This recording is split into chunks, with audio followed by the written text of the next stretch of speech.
Ils manifestent devant le Parlement de Belgrade pour dénoncer la gestion de la pandémie de Covid-19.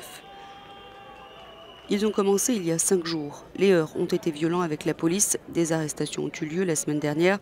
Alors ils ont aussi manifesté devant la prison de Belgrade pour demander la libération de ceux qui depuis sont derrière les barreaux.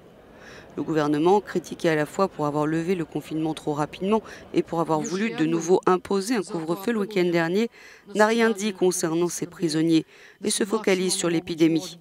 La Première ministre envisagerait le port du masque obligatoire à l'extérieur et à l'intérieur, car le nombre de cas augmente, de même que le nombre de décès.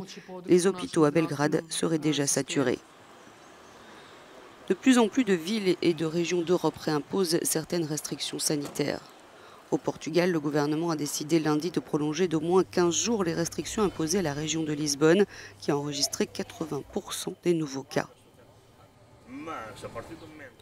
En Espagne, les habitants de la ville de Lérida et les communes environnantes, reconfinées partiellement la semaine dernière, ne savent plus où donner de la tête. Le tribunal supérieur de Catalogne vient de s'opposer au confinement pris par le gouvernement régional catalan, considérant la mesure contraire au droit. Il devrait être plus clair dans le sens tu fais ça, d'accord, tu fais ça, nous faisons ça. Mais si l'un dit blanc, l'autre dit noir, les gens ne savent plus quoi faire ou ne pas faire. Les dirigeants catalans veulent que les habitants continuent à respecter le confinement car la zone est toujours considérée comme un foyer épidémique. En Grèce, le gouvernement a annoncé une augmentation des contrôles pour les touristes et des tests aux frontières après une hausse alarmante du nombre de cas. Mais l'inquiétude croissante concernant le laxisme des Grecs eux-mêmes à observer les règles de distanciation a poussé le gouvernement à envisager d'interdire les festivals religieux populaires.